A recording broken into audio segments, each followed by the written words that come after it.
Does that make sense? No. I say He's like, no.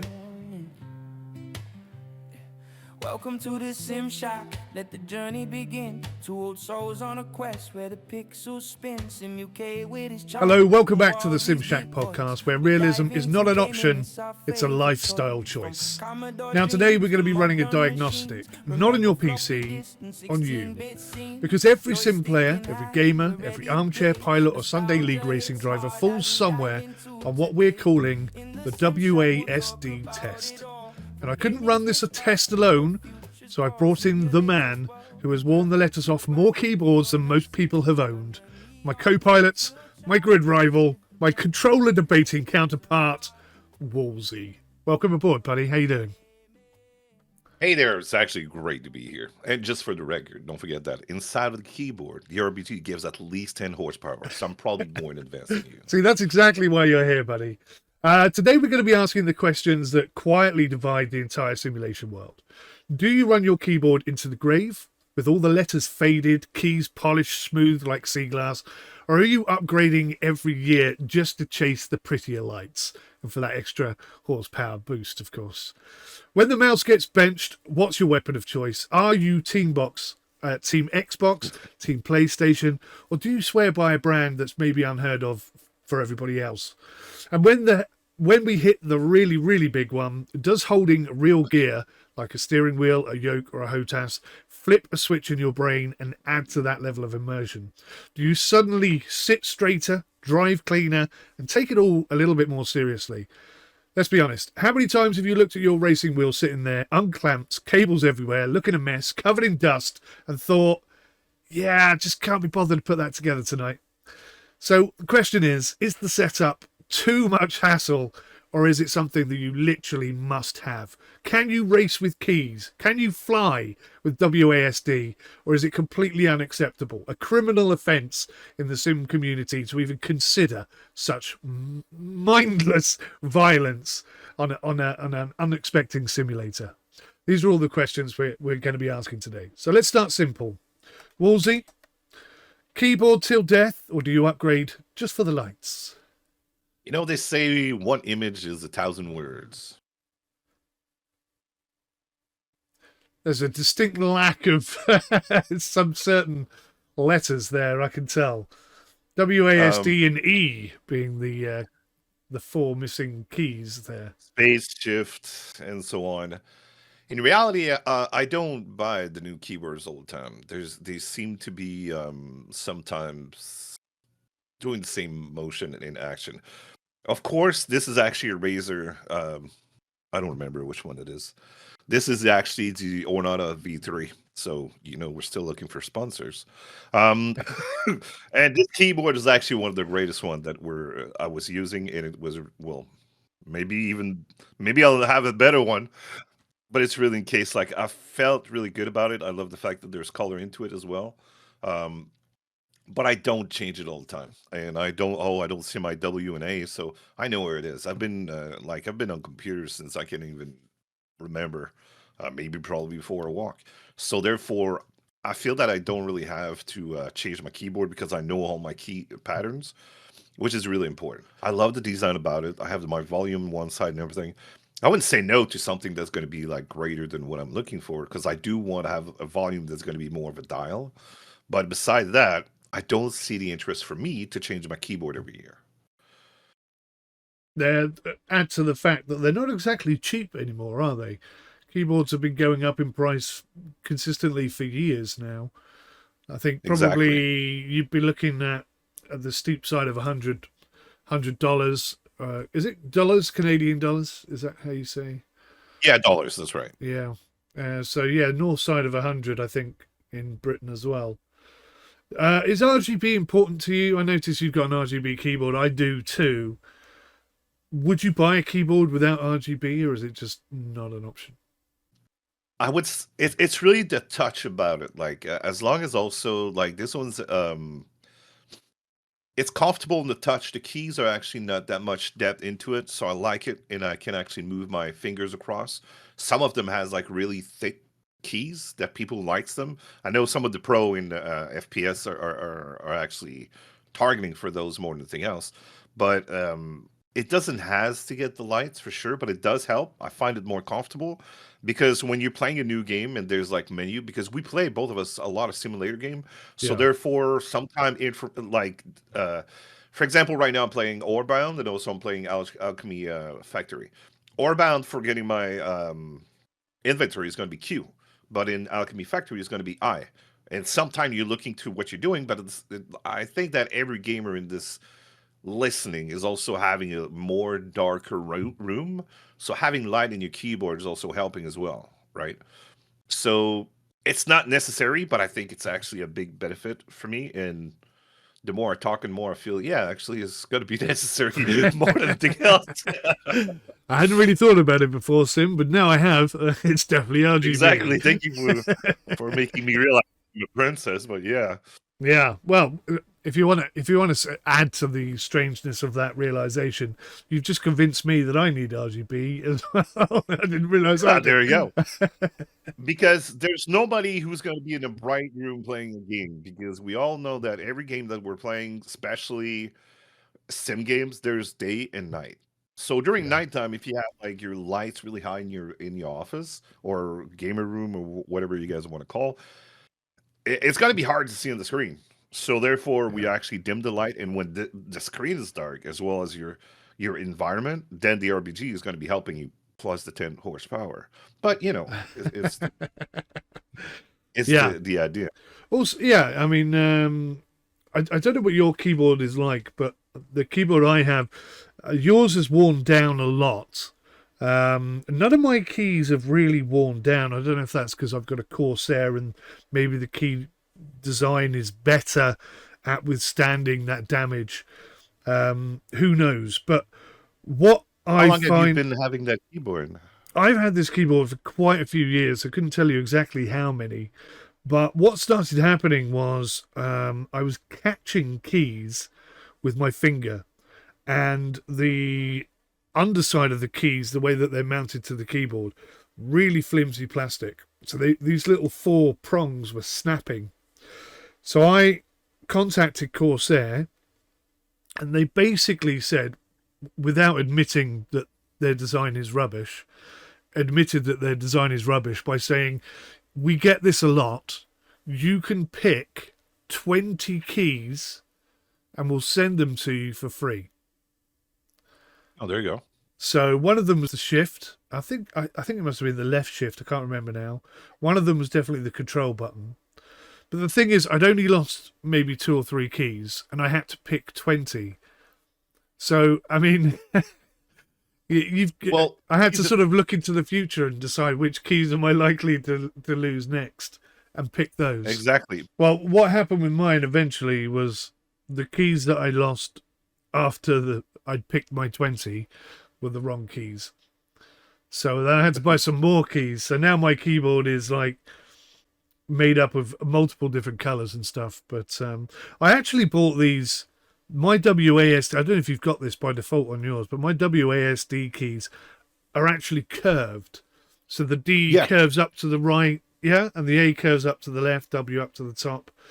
So it Yep, gives you that's that right. really nice sort of feedback, and they've got extra sort of grippy friction on them. I don't know if yours is rubbed off, but No, mine is everything is actually kind of rubbed off. Right. so in terms of the question asked, keyboard till death or upgrade for the lights, I actually purchased a replacement. I bought a SteelSeries Apex 3. Okay. It was on offer. It was quite a reasonable price. I think it was about 60 quid, something like that. And I bought that because I just thought these keys are just going to keep snapping off. And it's Yeah. before long, there's going to be no keys left on it. But since then, I haven't lost a single one, touch wood, hope for the best.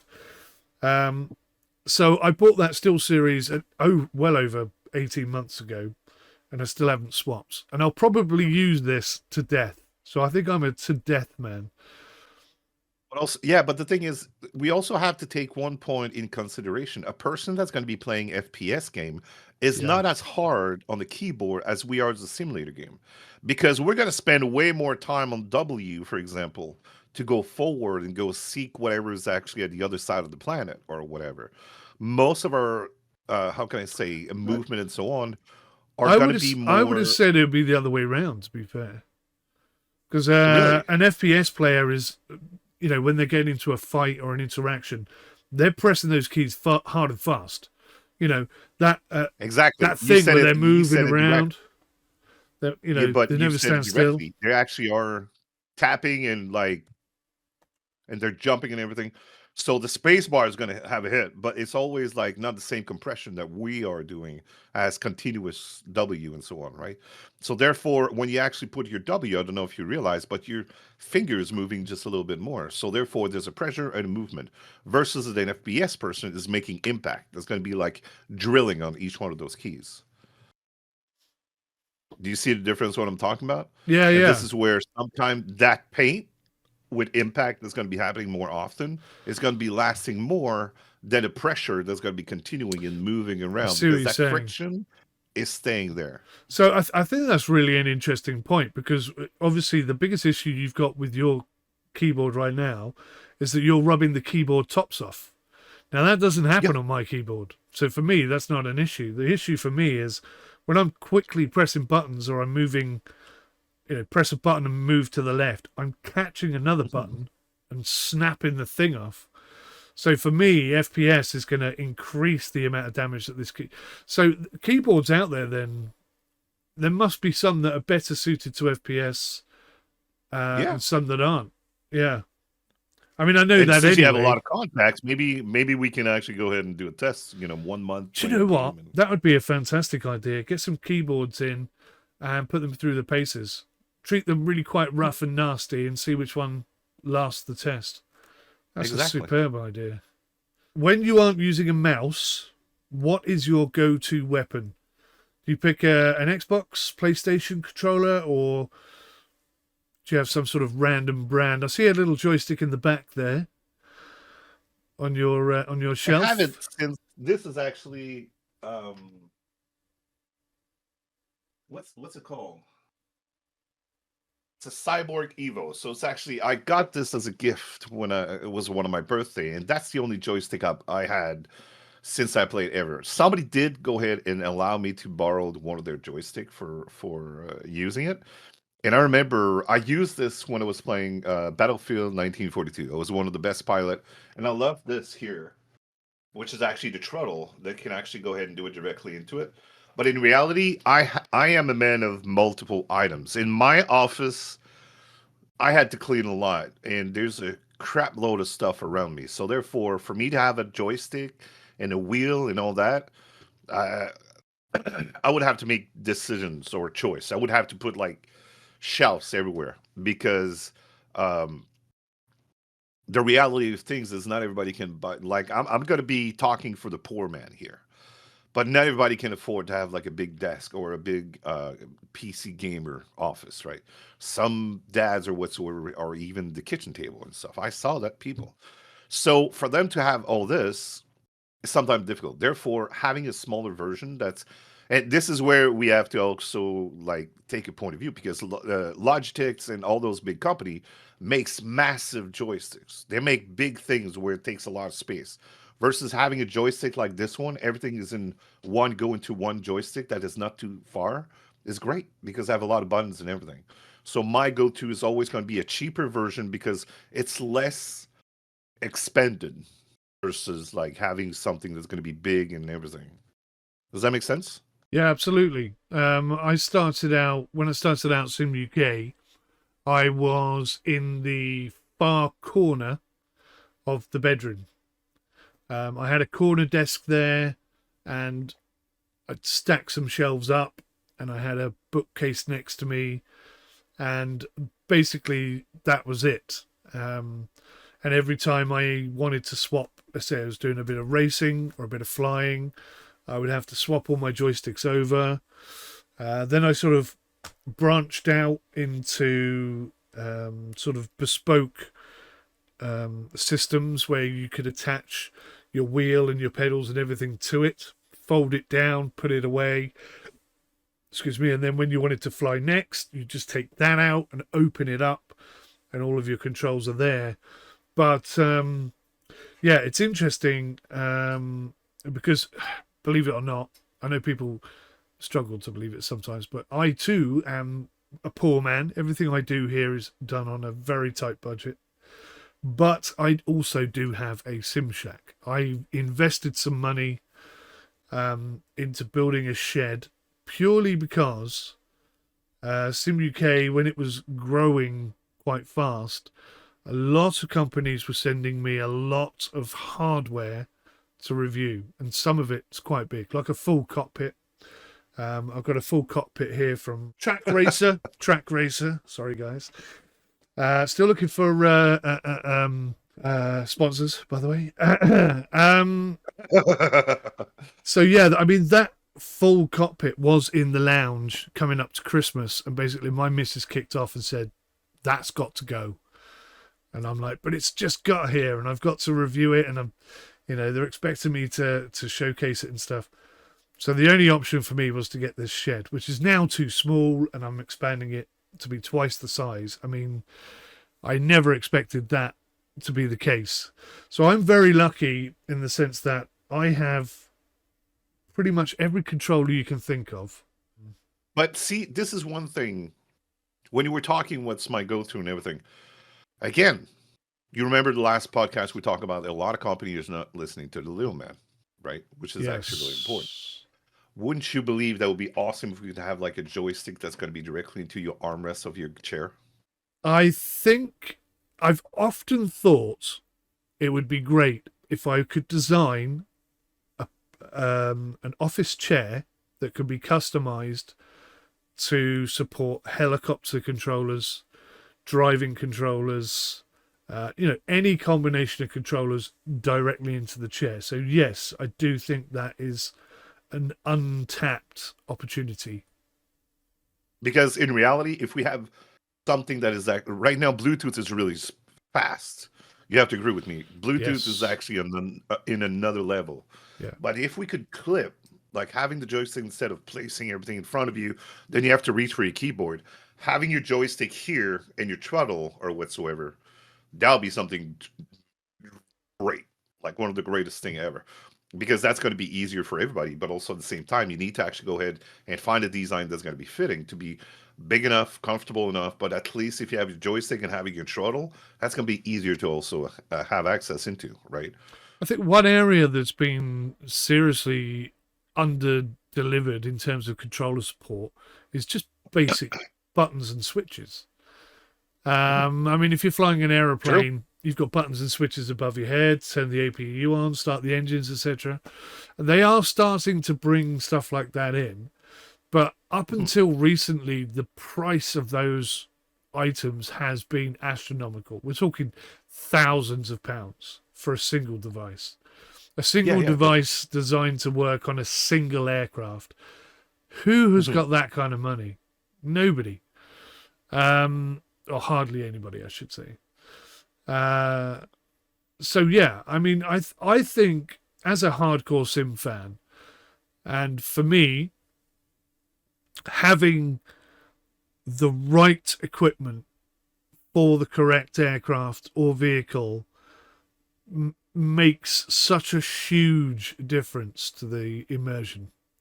I remember distinctly when I got back into simulation, I'd come home from work and I would drive in Euro Truck Simulator for ages. And I went to a car boot sale. I don't know if you have those in Canada. I went to a car boot sale. Basically, people sell secondhand goods out the back of their cars, hence car boot sale. Yeah. And somebody had this very, very cheap bungee cord steering wheel and pedal set, which I bought for £12. And I still have it. Wow. It was the first proper wheel I had ever owned. And that totally transformed my driving experience on Euro Truck Simulator. It became so realistic, even though it was a really cheap steering wheel and pedal set. It just totally changed the whole experience for me. When I added head tracking to that, that was it. That was the tipping point where realism became ultimate realism, and I've never looked back from that point on. As soon as you experience that for the first time, I don't think you can go back. Once you unlock that Pandora's box, you'll always want that. What does the eye tracking do? So eye tracking, basically, normally it's a software interface thing. So it's the cheaper ones use a generic webcam, and they can track your face, so they can see where your head is. They can work out where your eyeballs are, where your nose is, and where your mouth is. And then based on those three things, as you turn and move your head, it interprets that movement and passes it on to the game. And then you can look, like when you pull up at a set of lights, you can look both ways like you would in a car. But since you said the keyword, which is actually the cheap one, so that means there's like more that's going to be more advanced and spending more money, right? Oh, yeah. I think Track IR will probably. But wouldn't it be better to have like an Oculus or a 3D, like a VR headset to be able to do that? So VR is still an emerging technology. The top of the range ones that are coming out now are so much better than the early version ones, like the Oculus One and stuff like that. So I mean, it's moved astronomically in a positive direction. But there are drawbacks to every situation, whether you're using eye tracking, whether you're using a head tracker, which is a device with like LED lights that picks up on a camera, or a VR headset. There are pros and cons to everything. Obviously, yeah. VR. Have you tried VR yet? Yeah. Okay. So the immersion level of VR is insane. Yeah. You can't get over that. But you also can't see your keyboard and your controllers very well. There are third-party and software applications coming in that allow you to create sort of voids. So areas where you can see through the VR and you can see your controllers. So again, it's still an area that's evolving. It's getting better and better over time. But it just depends on your setup, you know. Yeah.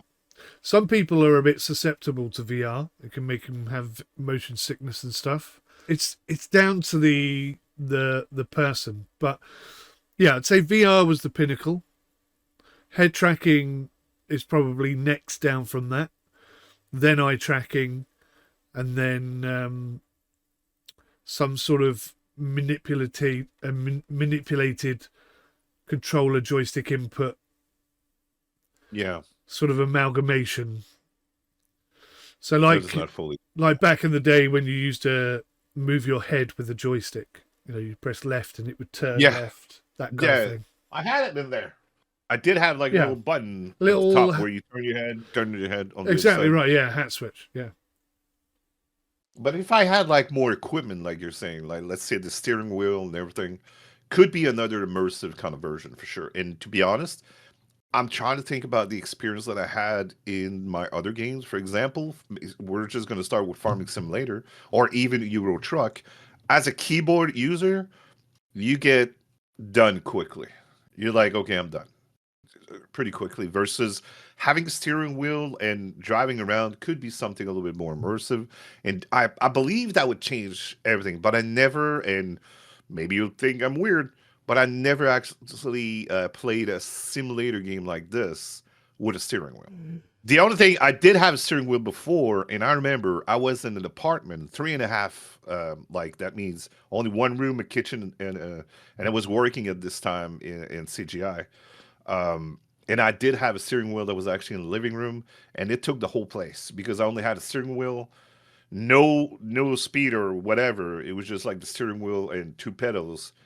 and I had to move it all the time to play, which is kind of for me was kind of a problem a little bit. But yeah, because my place was too small. That's one of the things that I try to fix with the Sim Shack. I have a main PC, which is what I'm working on today. I have a dedicated flight sim PC, and I have a dedicated race sim PC. Now, there aren't many people in the world who are fortunate enough to have that, so I do consider Exactly. myself to be very fortunate. But my brilliant idea, well, my brilliant idea has drawbacks. Let's say, for example, the driving sim. Some days I want to be racing a Formula One car, and some days I want to be racing a tractor, and some days I want to be using a digger with all the joysticks and stuff. So I Yeah. haven't really got away from that having to set up joysticks and swap stuff out Hmm. thing. I've just increased the number of PCs that I need to maintain, update, install. So I've added to my Sure. workflow and partially limited the controller swap out issue. Same with the flight sim. At the moment, I've got it set up to fly an A320, but everybody's sending me keys for general aviation aircraft. To swap that over to a GA aircraft is a whole day's work. And then to swap it Yeah. back again is another whole day's work, you know? So that's But part of what the expansion is for me, is to try and get around that problem. but as I was saying, having everything like your two joystick, the steering wheel you can actually clip here, and having the pedal and everything. I think that we're if they're listening, I think they're focused too much about using it directly on the PC, but they forget that we all have a chair, and we spend a lot of money on like to a gaming chair. I can guarantee you that a lot of real gamers are going to be starting before they think about anything else. I want a good seat because I want to be comfortable when I'm playing, right? Yeah. So that's where I'm actually saying, you know what? Maybe it's not a bad idea to go ahead and get everything into the directly into the chair, right? I think a chair that's designed specifically to accommodate any configuration, as I say, I think it's a missed opportunity. And if I had the money Yeah, and the resources, I would design and build and release that chair, because for a long time I've thought that. and you have connector you can use like with magnets, right? And also a clip. So you just clip. You can have everything into your shelf next to you. As oh, I wanted to use my steering wheel today. Clip, and here we go. I'm going And to be away you driving, go. right? All you need is a couple of rumble packs in the seat as well, and you've got some sort of third Yeah, part. You know, I mean, it would. exactly. I mean, if you really wanted to push the ball out, you've obviously, other than VR, the next level above VR for immersion in terms of controller support and whatnot is actual physical movement. So if you're driving a car and you hit Hmm. the brakes, you want the whole rig to sort of dip forward. Now, Yeah, for sure. a seat on a gimbal, you know, if it's powerful enough, that I mean, that could really, you could sell that. When I say sell it, I Yeah, don't yeah. mean people to buy it. I mean that sort of feeling of movement and emotion. You could sell that very quickly with not too much movement on a seat. Like, have you ever sat Hmm. down on a seat that isn't locked off and it tips back? And Yeah. it doesn't tip back very far, but my God, do you feel it? You feel like you're going to go head. This one does, but I don't remember how to do it. But Yeah, yeah, that's what I mean. Just that smallest movement there has a really big impact on, you know, if you're but racing and your brake, you know, you don't have to move that much. You can still feel it. It still gives that same effect. because I put Farming Simulator 2025 because I was looking at it. Just the fact that if you just put a small vibration to the chair when the person is going inside of the vehicle, detect that the vehicle is starting, having your chair starting, just that would definitely change your immersion of the game. Yeah, Like I know that you do have a server with super immersive like mods and everything. I love the podcast that we're doing together because you are full immersion. You have to be there. yeah, This is what you want. I'm more into the. I just want to have fun really quick and I can step up or whatever. But I don't need all. I don't like this deep of immersion. I'm more of a strategic kind of person, right? which is I think that you're still smart. That's not what I'm saying, but you see what I'm saying. We're actually different. And I think I love this fact because for me, even as a person that is not looking for too much immersive function into it, having the little vibration when I'm in the car, that would actually, oh shoot, that's pretty cool, right? Yeah. Because sometimes for other players and maybe some listener actually going to be confirming this, too much immersive sometimes kind of break the gameplay and it's too deep, so therefore you get less attracted about the game. Does that make sense? No. I say, I knew he's like no, I but say you that. see where, for I say. example, Let me explain why I say no. So because I am the other end of the spectrum, where immersion is exactly, everything. The more immersed you get into it, it's like putting a VR headset on. You put a VR yeah, headset on, and whenever somebody tries VR for the first time, I say to them, "Right, you won't believe me now, but when you put this headset on, you will forget that you're in this lounge with a window yeah. there and a table there. You'll become So watch it. immersed in the VR Yeah, environment. And if you're not careful and you're not keeping your wits about you, you're going to try and walk through a window or walk into a table. So I'm going to be here and I'm going to make sure that you don't do that. So in terms of immersion, no.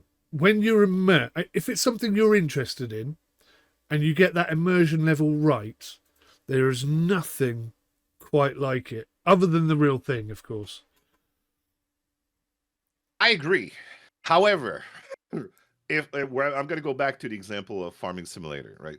I'm not a person that's going to be playing like Gran Turismo or whatsoever. I'm a person that's going to be playing Farming Simulator and so on. And what I'm thinking about is what I'm saying, like playing the game and so on, having a serial must be something really fantastic. However, I'm more interested to say, okay, well, this I'm going to have somebody that's going to do it. Like, for example, I'm going to hire somebody into the game because you can't hire somebody, and then I'm going to go do something else and try to structure everything and so on. I'm more of a planner and so on.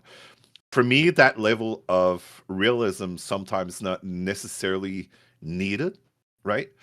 For me, that kind of Sure, yeah. realism kind of level is also something that it's going to kind of turn me away from it at some point.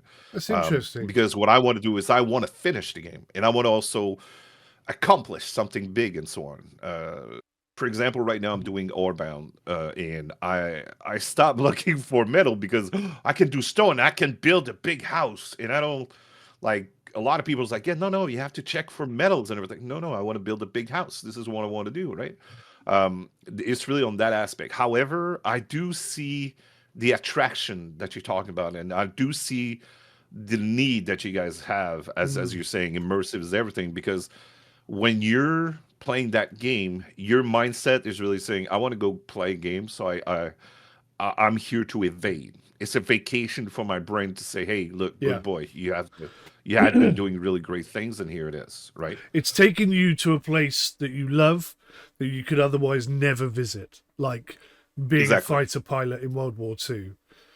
Mhm. I'm slightly different. Well, I say slightly. I'm very different from most people. Um, Yeah. in two very distinct ways. If you go and look on YouTube at other hardcore sim fans, 99.9% of them, and there are guys who are more hardcore sim than me. Okay, some guys have built entire A320 cockpits in their garage. You know, Yeah. they've gone to an aeroplane graveyard. They've bought the front of an A320, brought it home, and turned it into a simulator. I mean, there are people way beyond the spectrum there. Yeah. Yeah. Yeah. But what you'll find 99% of the time is, whereas I play all kinds of sims, submarines, space, planes, cars, trucks, tanks, everything you can think of, I'm into. Most people have one thing. They just fly planes or they just race cars. And that is all they do. And it's so much easier to have full immersion if your focus is just one area, one genre. Mhm. Here, I'm trying to accommodate every kind of simulation game that's available. And that's hard. I don't know many people who. I'd love to meet another person who does it. I think I might be the only one. And when I do something, I really do try and push it to be as realistic as possible and immersive as well. And that's really interesting. But you have to understand that some of us don't has the budget to. You were lucky because you were sent items for Yes. this. Yes. For me, I was just checking right now for a steering wheel that's actually good quality. It's $353. Yeah. I don't have that much. No. It's expensive. But And unfortunately, even though remember, we are first looking wheel for I sponsors. had, and Yeah. we are looking for a sponsor. First wheel I had, £12 Thrustmaster with a bungee cord from a second Yeah, hand. I understand. You know, you don't have to have the. I mean, I know marketing's very good at saying you've got to have the best wheel. You've got to have this number of newtons to drive if you want to drive fast and all this kind of stuff. Yeah. It's not true. I see some at 105 that has like a speed and everything. 179 as well on Amazon. What the heck was that? A Ferrari SF 1000 edition Formula. There's way too many buttons. I'm probably going to be starting World War II with that. And yeah, so I see, but there is smaller one as you're saying. There's shifter only 87.98. The other thing is, as you said, secondhand. I can always go to a marketplace. They're trying to see here. And I can find one for cheap for sure. But yeah, it's really the fact that sometimes we don't have the space. Again, the Space is the, definitely a problem. Yeah, yeah. space was a problem for me, and the only solution I had was to either get rid of it all or buy a shed. So here I am. You got a shed. In a leaky shed. It's also depending on what kind of simulator we are into, right? Because if I'm getting all of this, I don't think it's going to be worth to get like the whole thing if I'm going to be playing farming simulator, because I'm a tractor who's going to bring my stuff over there, but also have like a good portion of it where I need to manage stuff, right? Yeah. That's another thing is transitioning from foot to vehicle.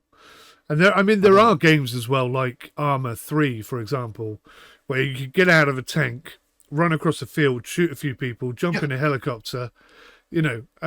How do you accommodate that? I mean, even I can't accommodate that. But maybe coming back to your idea of a clip-on seat, swap out the wheel for a joystick. You just clip it off, take the other one. I mean, what a brilliant idea that is. The quicker you can swap them out as well. We'll sell the idea if somebody wants to send us each a chair. That's going to be great. We're looking for sponsors. But all Bluetooth connected, running soundbar, everything's in the chair. The chair is the battery pack. It gets charged through there. Yeah, I think it's a great good idea. Battery right now. Yeah, in a great vision right now today, a battery, like if you include the battery inside of the chair, you can plug it in, or everybody's got a wall, like, and even having a wire is going to be going all the way to the ceiling.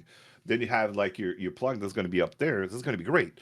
But having everything Bluetooth or Wi-Fi or whatever we want to call it, or wireless connecting, is going to be great, because we're having really great mouse now. We didn't touch about mouse yet, but there is great mouse now that actually are wireless and are keeping the beat. They actually are lasting really long, and they're really, really more sensitive than the corded one, right?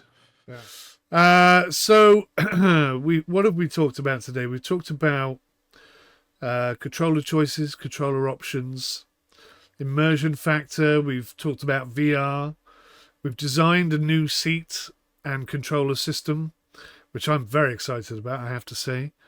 I mean, do you have any further thoughts? We didn't talk about the mouse yet. Let's finish on the mouse. Let's discuss some mouse stuff. On mouse, I bought so many and I changed them, and now I'm actually on cheap mouse, because sometimes was the one that actually more cheap. Sometimes was lasting more than the other one. I had some of the Ergo ones where you had like a ball where your thumb is. Did you ever try those? I have, yeah. I had those. Those are actually great as well. I'm back to this mouse that we have now. We all have like a big, you probably have it as well, a big mouse pad, which is actually where you have your keyboard, your coffee stain, and everything. Um, and you have like, because now we're going all the way left, all the way right. With that Yeah. mouse, the fun part about it is you can just, move your thumb really quick on one side, on the other side. It was a little bit easier. I used to have one when I was doing FPS, when I was playing Black Ops 2. And I Yeah. was using that. And I was killing on it. I could see how that would be an advantage.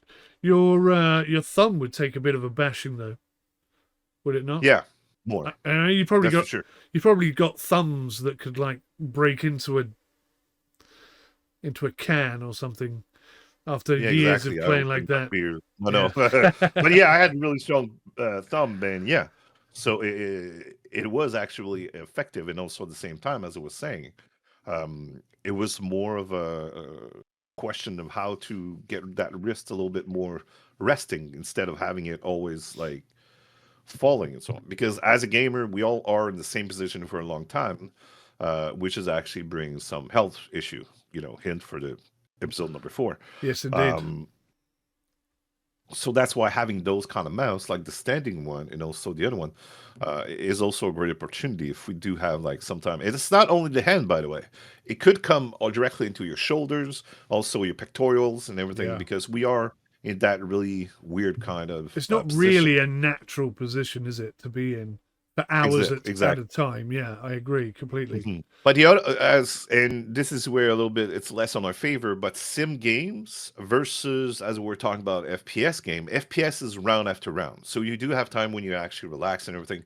But when you're in a sim game and your brain is actually trying to solve an issue and everything, you're more stressed on a position that's going to be the same and really going to be how can I say? It's going to be C's position. So you're always going to be Yeah. like W, trying to get what you want and trying to read at what you're trying to do and so on. But you're more into that W, and that hand can actually creep into, right? So that is where I did see somebody was selling some pedals instead that was replacing your W. Yeah. So instead of having to do W, there's pedals that you can actually go ahead and buy, Yeah, I've seen this. and that could be changing, but when you actually have to go left and right and so on. And thank God there's some sim game where you have like the auto running or the auto walking, which is actually a great, great comfort. Yes. Double tap a But yeah, W so, or something like that to keep yeah, walking. Yeah. exactly.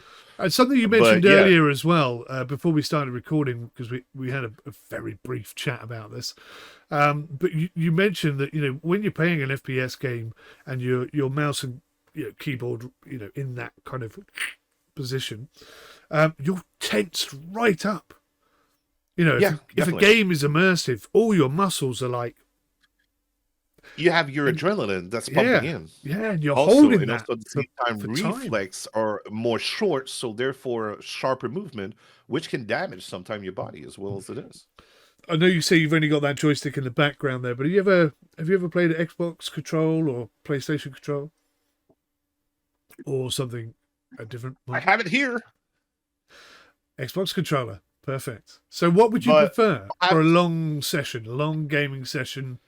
It depends on the game, but I didn't get games where I needed to do it. For example, I want to go back to Out of War, and I bought this remote because some people said it's going to be a little bit more immersive, it's going to be easier, because with the keyboard it's a little bit more flickering when you actually are using your keyboard to go and play that kind of game. Okay, However, I I I, I still have a problem with it because I'm not used to using those controllers. So therefore, I'm more of mouse keyboard right now. But after this episode that we actually talked together and everything, the idea of the chair is making me want definitely I would definitely buy that. Even though I'm short on cash and everything, I would definitely try to find a way to do it. Um, and that's a great opportunity because yes, you are right. This is bringing the immersion a little bit easier, and also I think it would be making the experience totally different at all, oh, like it does. fully. I could vouch for that 100%. The immersion, having a Yeah, wheel alone is just transformative. and I think I would try it for like for example, a certain game for Out of War or even Farming Sim. That would be interesting. Yeah, However, I'm not a person that's going to be playing Gran Turismo or like NASCAR racing or whatsoever. I'm not attracted to those kind of games, but I do see where it would be really appealing to have a steering wheel and only do that, right? yeah. to wrap things up, final question. And Sure.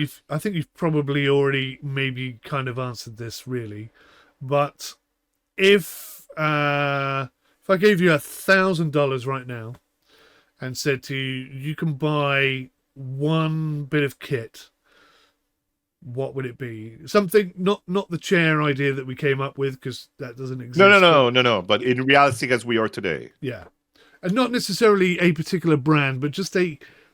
If there was one device, one thing, would it be a VR headset? Would it be a controller? Would it be a? What would it be? Putting you on the spot. I think I would actually right now. I think I would go with the wheel and the like having a good wheel with also a shifter, or maybe even the farming sim one.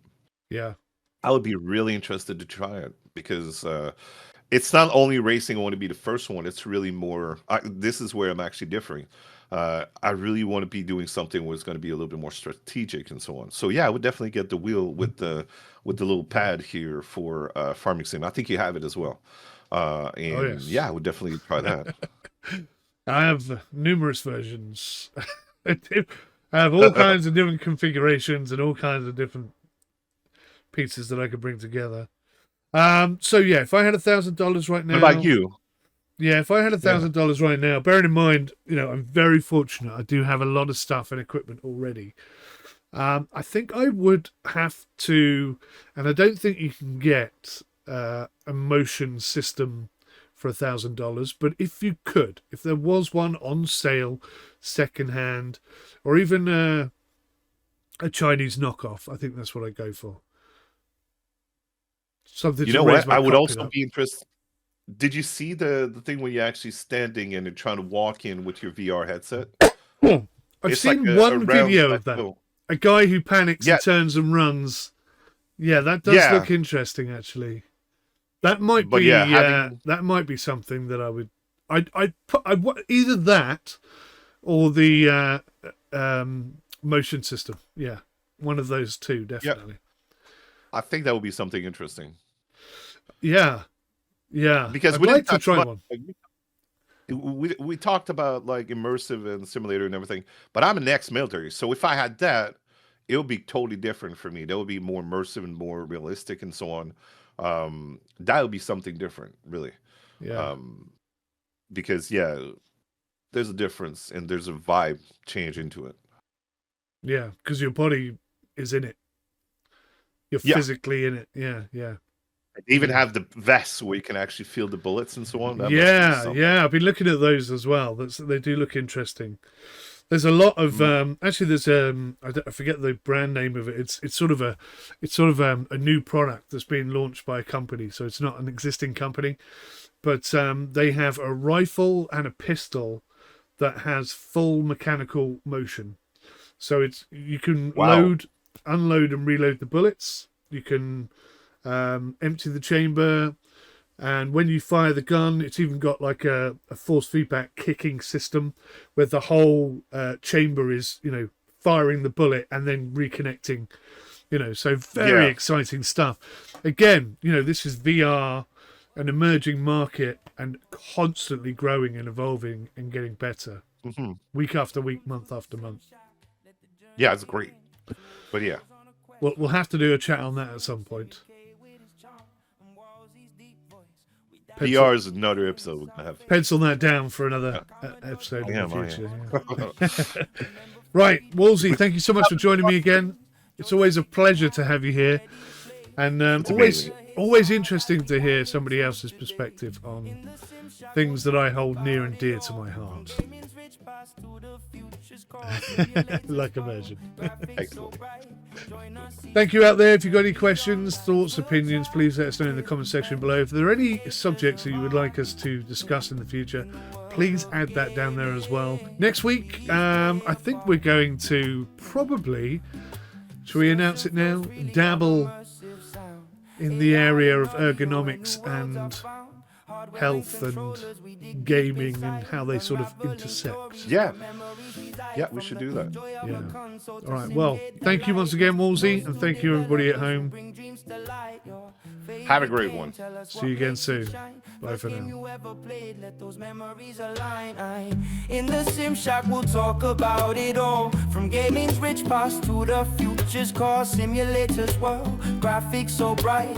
Join us each week under neon lights. We'll chat with the best creators of art, yeah. In the world of gaming, we each play a part.